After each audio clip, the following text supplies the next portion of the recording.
perles noires. Des perles qui, de plus en plus, sont renommées à travers le monde entier. Je vous présente l'huître terrière qu'on cultive et qu'on produit en Polynésie française. On l'appelle la Pinctada margaritifera ou la pintadine à lèvres noires tout simplement. Vous avez le contour ici qui est bien noir. Donc cette espèce, de nos jours, on la reproduit. Pendant la saison chaude, les mâles vont lâcher les spermatozoïdes dans l'eau et les femelles leurs ovules. Donc ces deux organes vont se rencontrer en pleine nature. Donc il n'y a aucun accouplement côte à côte. On va les laisser, bien sûr, une année sur ces collecteurs. Donc, les femmes terriers s'occuperont de ces...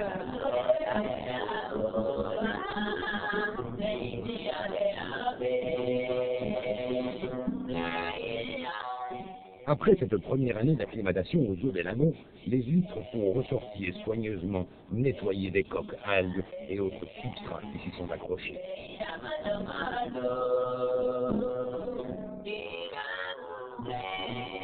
Deux trous y sont forés pour pouvoir les attacher entre elles et les suspendre dans les bacs d'élevage pour leur laisser atteindre leur maturité. Cela prend encore de 6 mois à 1 année.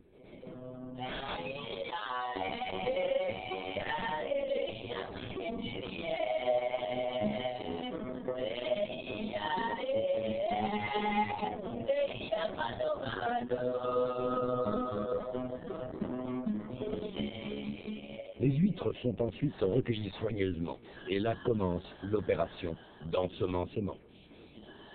On peut vraiment parler de chirurgie, car c'est dans une poche spéciale que le spécialiste introduira cette parcelle de coquillage venue du Mississippi, et qui, grâce à un morceau du manteau noir implanté dans la même poche, fabriquera naturellement autour du noyau la nacre de la perle noire.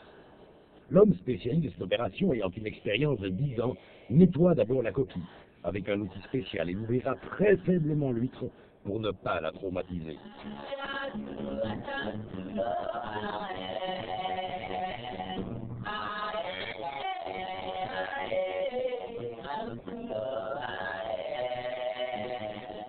Il découpe la poche pour y introduire la particule du manteau. Et ensuite, la petite parcelle de coquillage du Mississippi. Tout cela se fait avec des outils sans cesse trempés dans des produits antibiotiques.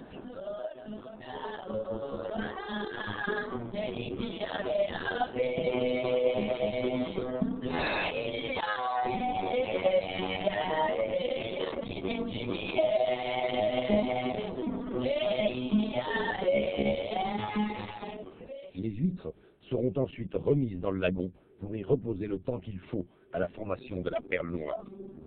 Elles seront proches de cette faune et flore riche en couleurs et sortes d'habitants. Les huîtres seront donc réouvertes une seconde fois pour retirer la perle. 30 huîtres sur 100 ont produit une perle et seulement 2 ou 3 en auront produit une parfaite. Certaines huîtres, bonnes productrices, serviront plusieurs fois et seront immédiatement réensemencées. Les perles sont toutes différentes, elles ont des tailles différentes, des formes différentes et surtout des couleurs variant entre le bleu, le vert, le bordeaux foncé et le noir. Et c'est ce qui leur donnera sa valeur, la plus grosse à mesurer 20 mm et demi de diamètre.